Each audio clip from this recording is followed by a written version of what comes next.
హెబ్రీలకు రాసిన పత్రికలో మనం ఎంత గొప్ప సాక్షి సమూహం మేఘము వలె మనలను ఆవరించి ఉన్నందున మనము కూడా, చెప్పండి ఏమన్నాడు? మనము కూడా దాన్ని రౌండప్ చేసుకోండి. మనము కూడా అంటే మనము కూడా అంటే ఇప్పుడు ఇంత గొప్ప సాక్ష్య సమూహం ఏం చేసిందో అది మనము కూడా. చెప్పండి, ఇంత గొప్ప సాక్ష్య సమూహం ఏం చేసిందో అది మనం కూడా. ఇప్పుడు ఆ సాక్షి సమూహంలో ఎవరితో స్టార్ట్ అయింది? ఇక్కడ హేబేల్తో స్టార్ట్ అయింది. చెప్పండి, ఎవరితో? హేబేల్తో స్టార్ట్ అయింది.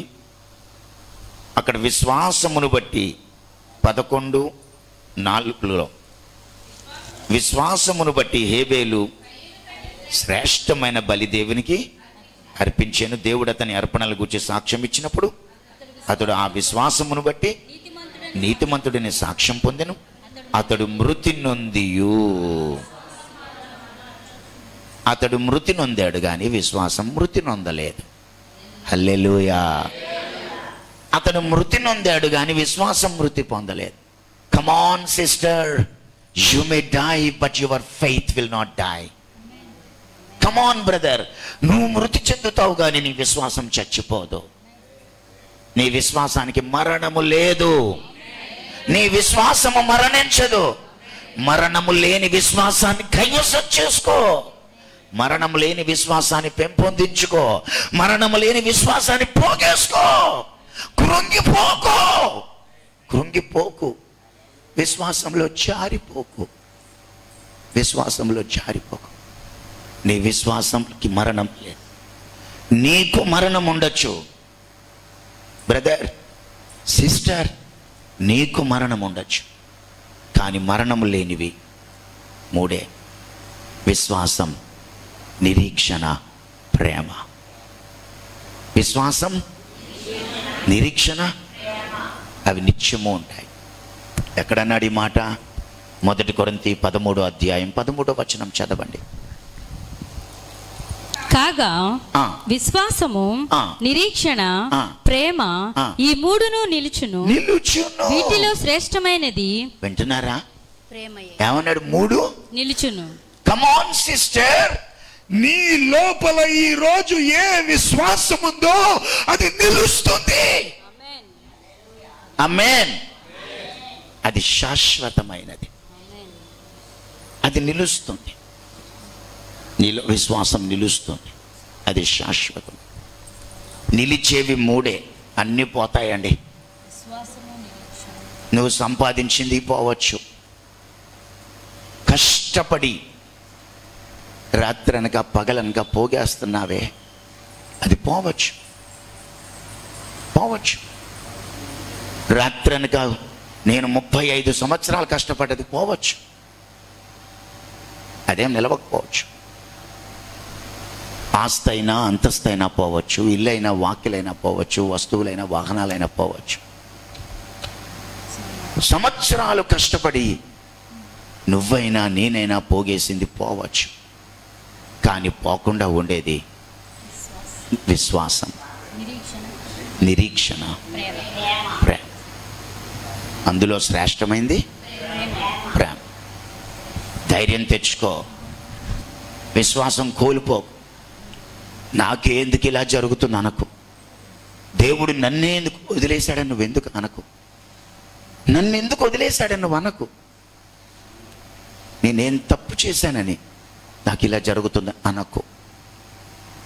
నేనేం తప్పు చేశాను? యేసయ్య అంటాడు, నేను మంచివాడనైనందుకు నీకు కడుపు మంటగా ఉందా? అవతలోడికి కడుపు మంట ఎందుకు వచ్చిందంట? యేసు ప్రభు నీ మంచితనము అవతలోడికి కడుపు మంట. నీ నిస్వార్థ జీవితం అవతలోడికి కడుపు మంట. కల్మషం లేని నీ భక్తి సైతాన్ గారికి కడుపు మంట. He wants to damage you. ధైర్యంగా ఉండు తల్లి. అందరూ బాగున్నారండి, నాకే ఎందుకు ఇలా?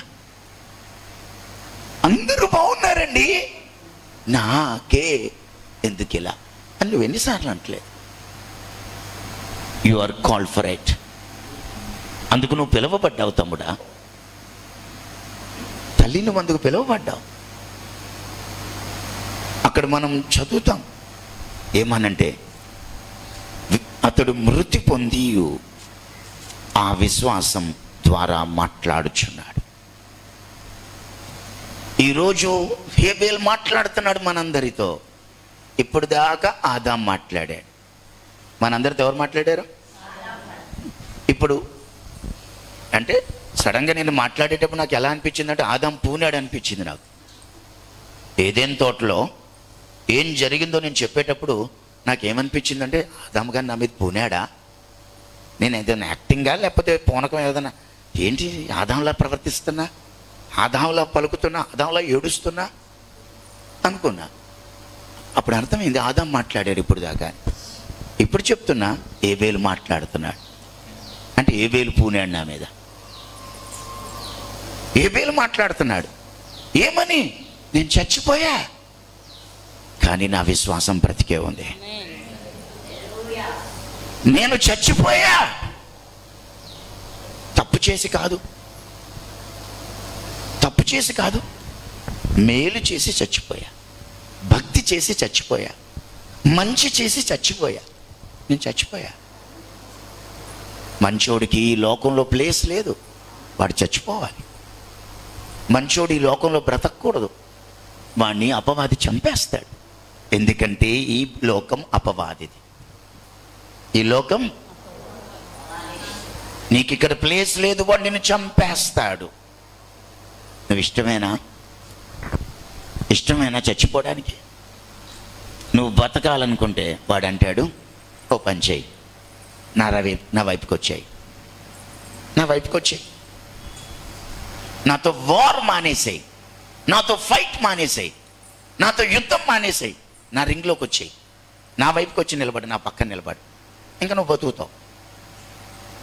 నువ్వు నా రింగులో లేకుండా నాకు ఆపోజిట్ రింగ్లో ఉంటే చంపేస్తా అంటున్నాడు అపవాది. చంపేస్తా అంటే ఏం తప్పు చేశాను అని అనొద్దు. వాడి రాజ్యం ఇది, వాడి లోకం ఇది. నువ్వు ఇక్కడ పరదేశి, నువ్వు ఇక్కడ యాత్రికుడు, నువ్వు ఇక్కడ పరవాసి. నీకు తప్పదు, నువ్వు చచ్చిపోవాలి. నువ్వు చచ్చిపోవాలనుకుంటే ధైర్యంగా ఉండు. చచ్చిపోతే చచ్చిపోగానే విశ్వాసము బ్రతికే ఉంటుంది. నీ విశ్వాసం బ్రతికే ఉంటుంది. నువ్వు చచ్చిపోతావు కానీ నీ తరపున నీ విశ్వాసం మాట్లాడుతుంది. హల్లెలూయా.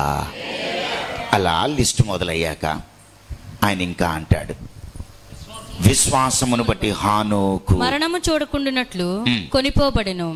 అతడు కొనిపోబడక మునుపు దేవునికి ఇష్టుడై ఉండెనని సాక్ష్యము పొందెను. మరణము చూడకుండానట్లు కొనిపోబడెను అంటే ఏంటి? ఎత్తబడే సంఘమేనా? చెప్పండి, ఎవరు? అందరూ చచ్చిపోతారు అన్నట్లే. షేతు చచ్చిపోలే, ఏబేల్ చచ్చిపోయాడు, షేతు చచ్చిపోలే అండి. ఆదాము నెక్స్ట్ కొడుకు ఎవరు?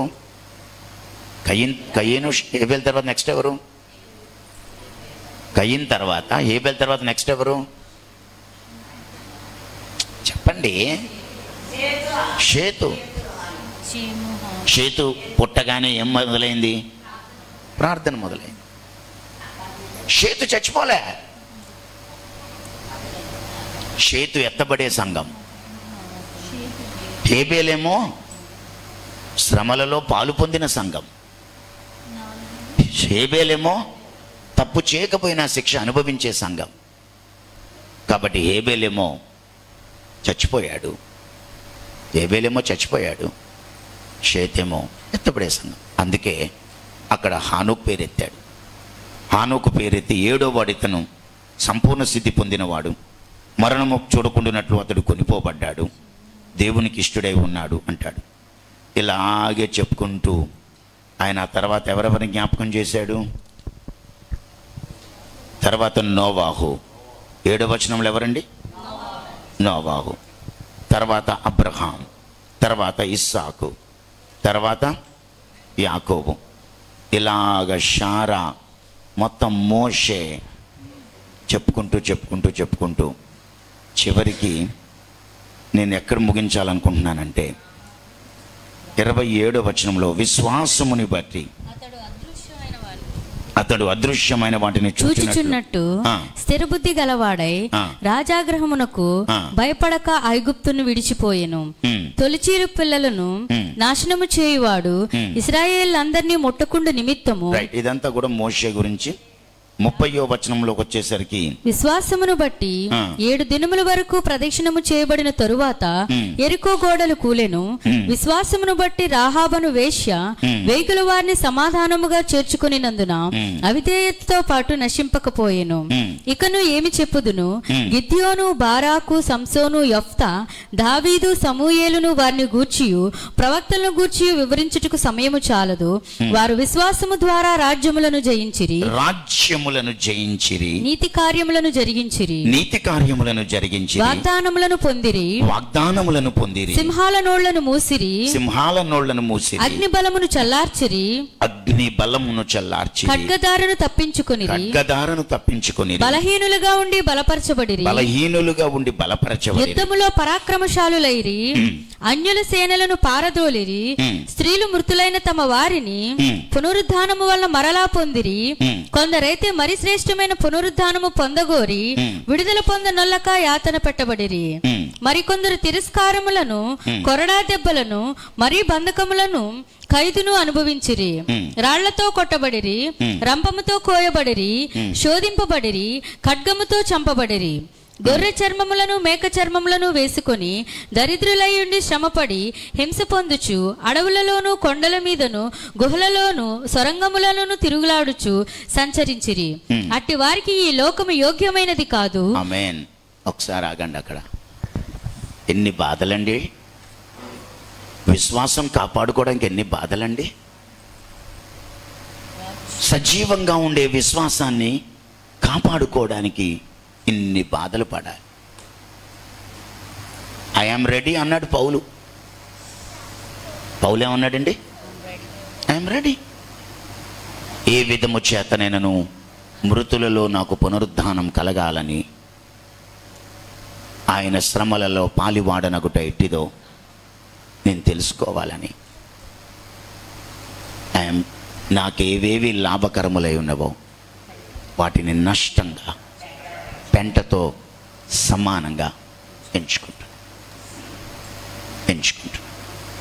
నా సోదరుడా, ఈరోజు మరణము లేని ఈ విశ్వాసాన్ని నువ్వు కలిగి ఉండాలి అంటే ఇన్ని బాధలు పడాలి.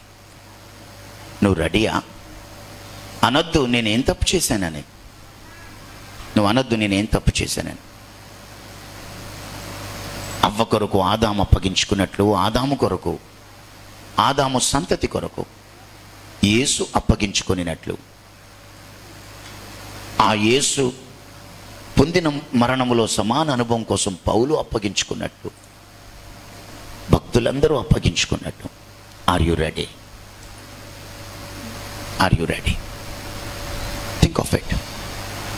ఇన్ని బాధలు పడడానికి ఆర్ యు రెడీ? రంపాలతో కోస్తే ఎలా ఉంటుందండి? సంఘ చరిత్రలోనండి మనిషిని ఇలా వేలాడదీశాడు. కాళ్ళు వేలాడదీసి, 2 కాళ్ళు వేలాడదీసి 2 కాళ్ళ మధ్యలో రంపం పెట్టి ఇలా కోసేవారు సంఘ చరిత్రలో. అంటే ఇక్కడి నుంచి కొయ్యలేదు, కాళ్ళు 2 పైకి స్తంభానికి కట్టి ఒక దానికి వేలాడదీసి ఆ మధ్యలో రంపం పెట్టి అలా కిందకి చీరేవారు. అసలు ఎంత బాధ అండి అది. మొత్తం ముళ్ళున్నటువంటి, మేకులున్నటువంటి, సరిగ్గా మనిషి సైజులో ఉండేటువంటి ఒక రౌండ్ బాక్స్.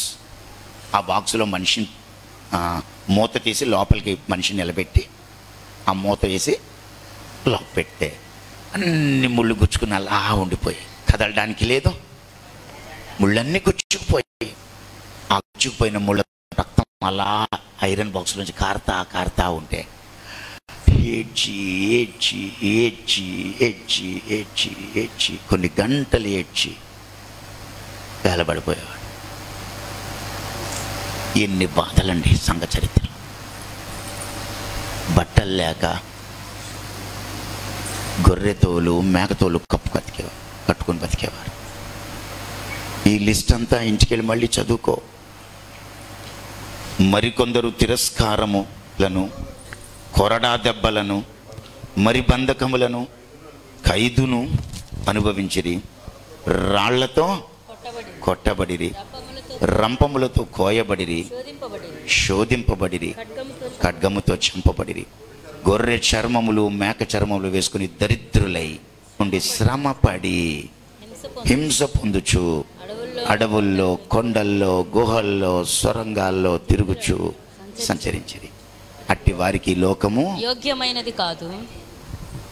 నీవు హేబేలు లిస్టులో ఉండాలనుకుంటే ఈ లోకము హేబేలుకి యోగ్యమైనది కాదు. ఈ లోకము అబ్రహాంకి యోగ్యమైనది కాదు.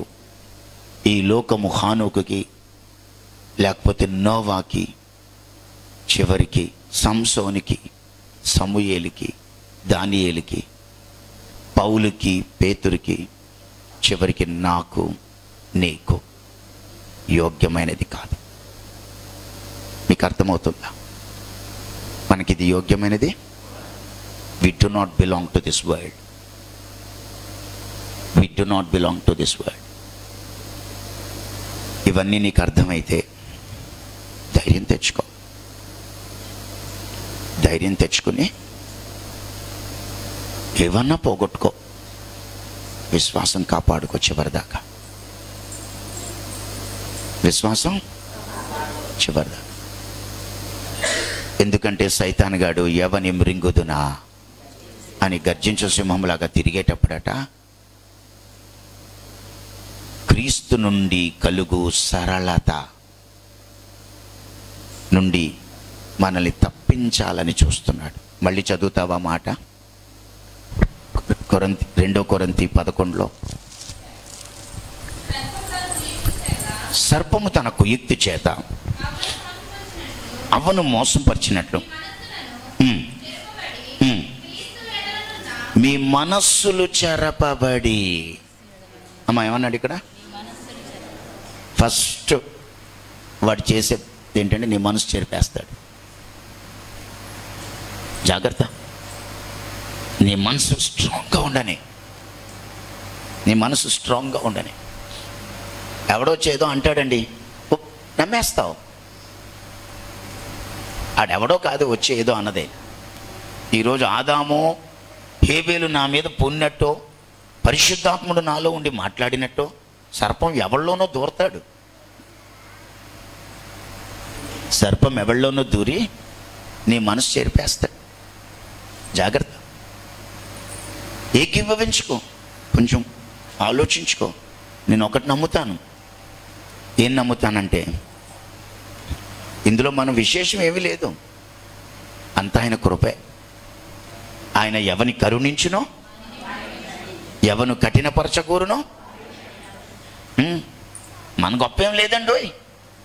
ఇక్కడ కూర్చున్నాం మీలో ఎవరు ఆయన కృపను పొందాలో పొందుతారు, ఎవరు కృప పొందకుండా మీ మనసులు కఠినపరచబడాలో కఠినపరచబడతారు. మందేముంది ఇందులో? జాగ్రత్త. దేవుడు గీత గీస్తే దాటుకో. దేవుడికి ఫస్ట్ ప్లేస్ ఇవ్వు. నిజమే. ఒకసారి నా ముందు ఒక ప్రశ్న నిలబడింది. నేను నీకు ఫస్టా, లేకపోతే నువ్వు కోరుకున్నది నీకు ఫస్టా? ఈ రెండు నీ ముందు పెడతాను, ఏం కావాలో కోరుకో అన్నాడు. ప్రభువా నీకు అన్నీ తెలుసు కదా అనాలనిపించింది. మళ్ళీ ఆలోచించుకుని నో, నిన్నే కోరుకుంటా, నేను నిన్నే కోరుకుంటా, నీకే ఫస్ట్ ప్లేస్ ఇస్తా, నిన్నే గౌరవిస్తా, నీకోసం నేను ఏ త్యాగానికైనా ఏ మరణానికైనా సిద్ధపడదా అని మనసు సరి చేసుకో. ఎందుకంటే సైతాన్ గాడు మన మనసులను చెరిపేస్తాడు. మన మనసులను చెరిపేస్తాడు. చెరిపేసి ఏం చేస్తాడు? చదువు. సరళత నుండి, పవిత్రత నుండి ఎట్లయినా విన్నారా? సరళత నుండి, పవిత్రత నుండి మీరు ఎలాగైనా తొలగిపోతారేమో అని పౌలు భయపడ్డాడు. మళ్ళీ వెనక్కి వచ్చేయండి.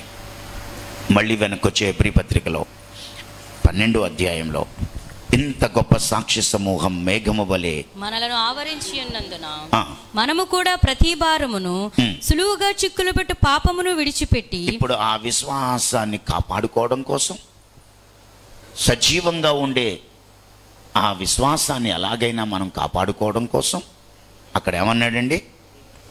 సులువుగా చిక్కుల్లో పడేసే ప్రతి పాపాన్ని విడిచిపెడదాం. విశ్వాసమునకు కర్తయు దాన్ని కొనసాగించువాడు నేను యేసు వైపు చూచుచు మన ఎదుట ఉంచబడే పందెములో ఓపికతో పరిగెత్తుదుము. ఒక్కో మాట తూచి ఆలోచించుకోవాలి. సులువుగా చిక్కులు పెట్టే ప్రతి పాపం విడిచిపెట్టాలి. విశ్వాసమునకు కర్త దాన్ని కొనసాగించువాడైనా యేసు వైపు ఫస్ట్ చూడాలి. ముందు ఎవరి వైపు? విడిచిపెట్టడం ఒక ఎత్తు, యేసు వైపు నేను అనుకుంటున్నాను. అవ్వేమో ఆదాం వైపు చూస్తుంది, అవ్వేమో ఆదాం వైపు చూస్తుంది. తన విమోచకుడు తన కోసం అర్పించుకుంటున్నాడు అని. ఆదామేమో యేసు వైపు చూస్తున్నాడు. ఆదామేమో I still believe in you Jesus, నువ్వు ఇంకా రాలేదు కానీ నీ ప్రేమ నాలో ఉంది, అందుకే ఆ ప్రేమ నేను అర్థం చేసుకుని పంచుతున్నాను వీడికి. నేను అవ్వను విమోచిస్తా, నువ్వు నన్ను విమోచిస్తావు. హల్లెలూయా. నేనేమో అవ్వను విమోచిస్తా, నువ్వేమో నన్ను విమోచిస్తావు. నాకు నీ వైపే చూస్తున్నా. ఎందుకంటే ఈరోజు అవ్వ కోసం నేను ఎలా త్యాగం చేస్తున్నానో నా కోసం నువ్వు అలాగే త్యాగం చేస్తావు. నిన్ను నేను ఎలా అవ్వ కోసం వదులుకుంటున్నానో నా కోసం నువ్వు తండ్రిని వదులుకుంటావు. ఆమేన్. చెప్పండి ఆమేన్.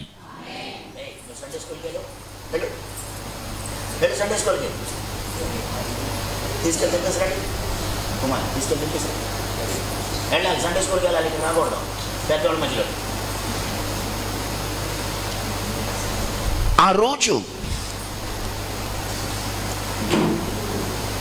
ఆదాముకు అర్థమై ఉంటుంది. ఈరోజు యేసుతో నేను ఎడబాటు అనుభవించడానికి ఎంత కృంగిపోతున్నాను. ఈ అవ్వను విమోచించుకోవడానికి నేను యేసుతో విడిపోతున్నానే, నేనెంత బ్రేక్ అవుతున్నానో, నన్ను విమోచించుకోవడానికి ఆ యేసు సిలువ మీదికి వచ్చినప్పుడు తండ్రితో విడిపోవడానికి అలాగే కృంగిపోతాడు. నేను ఆయన వైపు చూస్తున్నా, ఆయన అలాగే కృంగిపోతాడు. ఆ కృంగిపోయిన విధానాన్ని అక్కడ రాస్తున్నాడు. ఏమనో తెలుసా? యేసు వైపు చూచుచు మన ఎదుట ఉంచబడిన పందెములో ఓపికతో పరిగెత్తుదము. ఆయన తన ఎదుట ఉంచబడిన ఆనందము కొరకై ఏంట ఆనందం తెలుసా? తనలో సగభాగాన్ని విమోచించుకోవడమే ఆనందం. హల్లెలూయా. పోగొట్టుకున్న నాణ్యాన్ని తిరిగి సంపాదించుకోవడంలో ఆనందం ఉందండి. తప్పిపోయిన గొర్రెలు తిరిగి దొరికితే అందులో ఆనందం ఉందండి. జారిపోయిన నిన్ను తిరిగి తన కౌగిట్లోకి చేర్చుకోవడంలో ఆనందం ఉందండి. మోసపోయిన స్త్రీని తనలో సగభాగాన్ని తనలో మళ్ళీ కలుపుకోవడంలో ఆనందం ఉందండి. తన ఎదుట ఉంచబడిన ఆనందము కొరకై అవమానమును నిర్లక్ష్యపెట్టి సిలువను సహించి దేవుని సింహాసనం యొక్క కుడి పార్శ్వమున ఆసీనుడై ఉన్నాడు. అండి, అవమానాన్ని నిర్లక్ష్యపెట్టి సిలువను సహించి దేవుని సింహాసనం యొక్క కుడి పార్శ్వమున ఆసీనుడై ఉన్నాడు. మీరు అలసట పడకయు, కాబట్టి మీరు అలసిపోక మీ ప్రాణములను విసుకకయు ఉండునట్లు. ఏంటంట? మీరు అలసిపోక ప్రాణములను. అమ్మా చెప్పండి అందరూ. నాకైతే ప్రాణం విసిగిపోతుందండి. నాకైతే ప్రాణం విసిగిపోతుంది. ఆయన పాదాల దగ్గర పడి, వద్దయ్యా ఈ సేవ ఇంకా చాలయ్యా, ఈ 10 మందితో యాగలేని నేను 1,000,000 ఆత్మలు ఎందుకయ్యా, ఇంకా అడగనయ్యా, తెలియక అడుగుతున్నా. 1,000,000 ఆత్మలు వద్దయ్యా నాకు, ఈ 100 మందితో యాగలేకపోతున్నానయ్యా, నన్ను ఇంత బాధ పెడుతున్నారయ్యా వీళ్ళు. మీకు అనిపిస్తుంది నేనేం బాధ పెట్టానని, మీకు అనిపించచ్చు నేనేం బాధ పెట్టానని. నేను ఎప్పుడో చెప్పా, ఆదివారం ఈరోజు ఎంతమంది ఉన్నారో శనివారం ఉపవాస ప్రార్థనలో అంతమంది ఉన్న రోజే నాకు నువ్వు సంతోషపెట్టిన రోజు. ఈరోజు ఆదివారం దేవుడు కావాలని ఎవరైతే వచ్చారో ఈ ఆరాధన నిన్ను బతికించదు, నీ ఉపవాస ప్రార్థనే నీకు కృపిస్తుంది. నేను ఉపవాస ప్రార్థనకి రావచ్చుగా, ఇలాగే తలస్నానం చేసేసి తెల్లబట్టలు వేసేసుకుని ఉపవాసం ఉండి గుళ్ళోకి రావచ్చుగా. పగలన్నా రావచ్చు, రాత్రన్నా రావచ్చుగా. నేను ఇంతకుముందు ఒకసారి చెప్పాను, గుర్తుందా? మీలో ఎవరైనా నన్ను సంతోషపెట్టేది ఒకే ఒక వేళ. నేను ఇక్కడ ఉపవాసంతో ఏడుస్తున్నప్పుడు నాతో పాటు ఏడ్చేవాడే. నేను ఇక్కడ ఉపవాసం ఉన్నప్పుడు నాతో ఉపవాసం ఉన్నవాడే. నువ్వు ఆరాధనకు రాకపోయినా ఉపవాసానికి రావాలి. ఆరాధనకి రాకపోతే ఆయన మహిమను దొంగిలిస్తావు. ఉపవాసానికి రాకపోతే కృపను కోల్పోతావు. అమ్మ, ఉపవాస ప్రార్థనకు రాకపోతే దేనికి కోల్పోతావు? ఇప్పుడు ఈ ఆరాధనకి రావడం ఏంటంటే ఆయన మహిమను పరచడం. అసలు ఈ మహిమ పరచాలి. ఇలాగే ఎప్పుడు ఆయన మహిమపరచాలంటే, నెక్స్ట్ సండే నువ్వు ఆయనను మహిమపరచాలంటే ముందు వారంలో నువ్వు వచ్చి కృప వేడుకో, ముందు వారంలో వచ్చి కృప కోరుకో. నువ్వు ఆయనను మహిమపరచకపోయినా కృపను మాత్రం కోల్పో. కృపను మాత్రం మీలో ఎవరైనా ఇంకోసారి నా దైవజనుడు నాతో మాట్లాడుతున్నాడు, నేను ఆయన్ని సంతోషపెట్టే రోజు కేవలం ఉపవాస ప్రార్థనట అని మళ్ళీ ఒకసారి ఆలోచించుకో. ఎన్ని పనులున్నా, ఎన్ని కష్టాలున్నా, ఎన్ని శ్రమలున్నా కృపను పొందుకోమనే కదా ఆయన చెప్తున్నాడు, ఇంకేం కాదు కదా. కాబట్టి నేను ఫాస్టింగ్ ప్రేయర్కి రావాలి అని కోరుకో. ఉపవాసం ఉండు, ప్రార్థించు. కొంచెం ముందుకెళ్తే ఆయన అంటాడు, అలసిపోక మీ ప్రాణములు విసుగక ఉండునట్లు. పాపాత్ములు తనకు వ్యతిరేకముగా చేసిన తిరస్కారమంతయు ఓర్చుకునిన ఆయన్ను తలంచుకొనుడి. ఒక నిమిషం. ఇంతకీ ఎవరంట వాళ్ళు? పాపాత్ములు. చెప్పండి ఎవరు? ఈ పాపాత్ములట ఏం చేశారట? తనకు వ్యతిరేకంగా చేసిన తిరస్కారం అంతయు ఓర్చుకొనిన ఆయనను తలంచు. ఈ లోకంలో పాపాత్ములు ఎప్పుడు మనకి వ్యతిరేకంగా తిరస్కారం చేస్తూనే ఉంటారు. మర్చిపోకండి. నువ్వు నీ చివరి క్షణం వరకు కూడా పాపాత్ములు నీకు వ్యతిరేకంగా తిరస్కారం చేస్తూనే ఉంటారు. ఓర్చుకో. నేనేం పాపం చేశాను అనొద్దు. నువ్వు పాపం చేయకపోవడమే, నువ్వు పాపం చేయకపోవడమే అవతలవుడికి కడుపు మంట. నువ్వు పాపం చేయకపోవడం వల్ల వాడు పాపం చేసిన వాడు నీతో పోరాడుతున్నాడు, నీతో తిరస్కారం చేస్తున్నాడు. అర్థమవుతుందా? ధైర్యం తెచ్చుకో. పాపాత్ములు తనకు వ్యతిరేకంగా తిరస్కారం చేసినప్పుడు ఓర్చుకున్నాడు. నువ్వు కూడా ఓర్చుకో. నువ్వు కూడా ఓర్చుకో. వదిలేకు ఓర్చుకో. అసలు యేసుప్రభు ఎలా ఓర్చుకున్నాడండి? అసలు సమస్త సృష్టికి కారణభూతుడు ఆయన. ఆయన లేకుండా ఏది కలగలే. ఈ సృష్టి జరిగేటప్పుడు ఆయన ప్రధాన శిల్పి. ఈ సృష్టి జరిగేటప్పుడు కానీ ఇప్పుడు తలదించుకున్నాడు. వెనకాల ఈపులో ఒక గుద్దితే అలా ఉంచుకున్నాడు. అలా తూలి కింద పడిపోతే ఇంకొకటి వచ్చి తన్నితే ఈపులో, వెన్నులో తన్నితే గుండెల్లోకి తగిలింది ఆ దెబ్బ. ఊడ్చుకున్నాడు. అంత కసిగా కొట్టాలా? ఆ సైనికుడు అంటాడు, ఇది నా డ్యూటీ, నాకు ఇందుకే ట్రైనింగ్ ఇచ్చారు.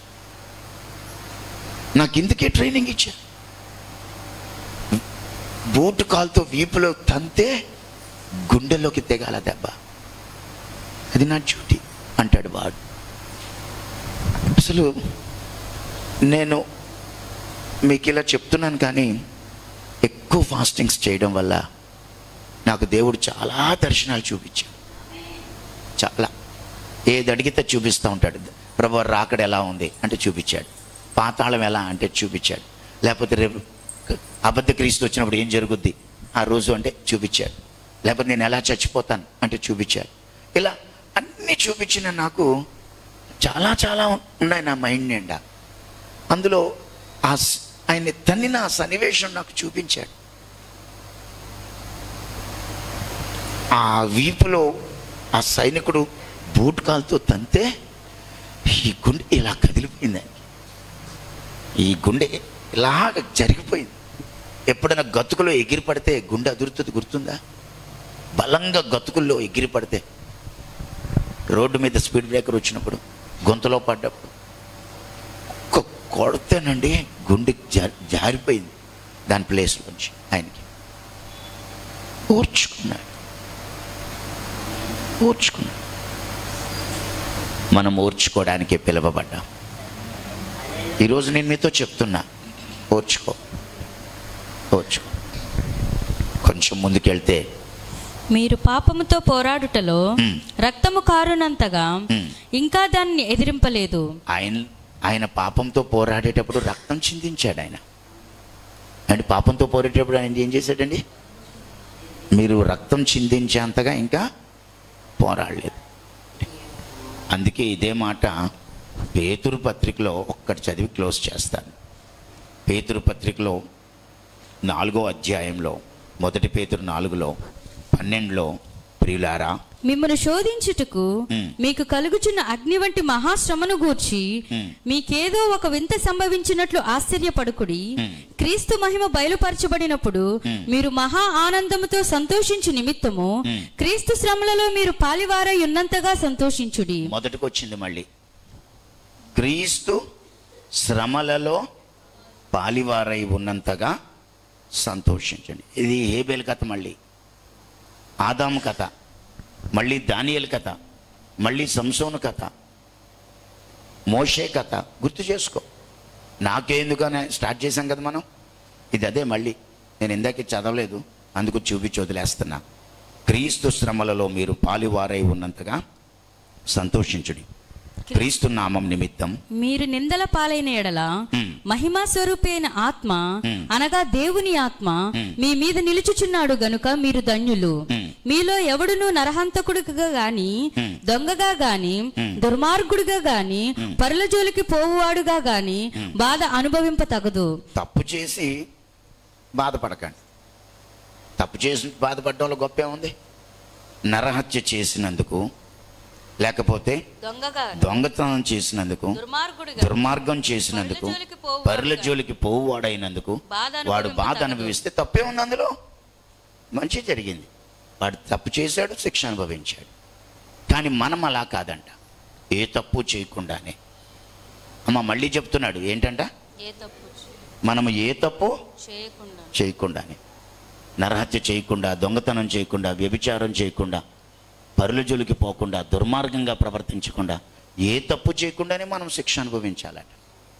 అలా అనుభవించినప్పుడు క్రీస్తు శ్రమలలో పాలు పొందుతున్నామట. ఎవడైనను క్రైస్తవుడైనందుకు బాధ అనుభవించని ఎడల అతడు సిగ్గుపడక ఆ పేరును బట్టియే దేవుని మహిమపరచవలెను. ఆ పేరును బట్టి దేవుని మహిమపరచవలెను. తీర్పు దేవుని ఇంటి యొద్ద ఆరంభమగు కాలము వచ్చి ఉన్నది. సో మీకు ఏమైనా అర్థమైందా? ఎవడైనా క్రైస్తవుడు అయినందుకు, చెప్పండి ఏమన్నాడు? బాధ అనుభవించు. ఎవడైనను క్రైస్తవుడు అయినందుకు బాధ అనుభవిస్తే, అంటే నువ్వు క్రైస్తవుడు అవుతే బాధ అనుభవించు. క్రైస్తవుడు అవుతే ఏమనిపించాలి? తప్పదు నీకు, ఇది బాధ అనుభవించు. నువ్వు అలా బాధ అనుభవిస్తే దేవుడు అంటున్నాడు అది నీకు మహిమకు కారణమవుతుంది. చెప్పండి ఏంటంటే, ఆ పేరును బట్టి దేవుని మహిమపరచు. ఎందుకంటే దేవుని ఇంటి వద్ద నుండి తీర్పు ఆరంభము కాలం వచ్చి ఉన్నది. అది మన యొద్దనే ఆరంభమైతే దేవుని సువార్తకు అవిధేయులైన వారి గతి ఏమవును? మరియు నీతిమంతుడే రక్షింపబడుట దుర్లభమైతే భక్తిహీనుడు పాపియు ఎక్కడ నిలుతురు? కాబట్టి దేవుని చిత్త ప్రకారము బాధపడువారు, దేవుని చిత్త ప్రకారం అండర్లైన్ చేసుకో, దేవుని చిత్త ప్రకారం బాధపడువాడు సత్ప్రవర్తన గలవారై నమ్మకమైన సృష్టికర్తకు తమ ఆత్మలను అప్పగించుకొనవలెను. తమ ఆత్మలను అప్పగించుకొనవలెను. ఆమేన్. ఈరోజు విన్న ఈ వాక్యములో మీ ఆత్మలను అప్పగించుకోమని క్లోజ్ చేస్తాం. అవ్వ కోసం ఆదాము ఎలా అప్పగించుకున్నాడో, ఆదాము సంతతి కోసం, మానవ జాతి కోసం యేసయ్య ఎలా అప్పగించుకున్నాడో, ఆయన శ్రమలలో నేను పాలువాడై ఉండాలి అని పౌలు ఎలా అప్పగించుకున్నాడో, మనలో ప్రతి ఒక్కరూ అలాగే అప్పగించుకుందాం. అలాగే అప్పగించుకుని మనం ఏం చేద్దామంటే మన విశ్వాసాన్ని చివరి నిమిషం వరకు కాపాడుకుందాం. మళ్ళీ చెప్తున్నా, తప్పు చేసి బాధపడడం గొప్పేమీ లేదు. ఏ తప్పు చేయనోడే బాధపడాలి. ఆమేన్. ఈ మాటలు దేవుడు మన హృదయంలో ఫలింపచేయును గాక.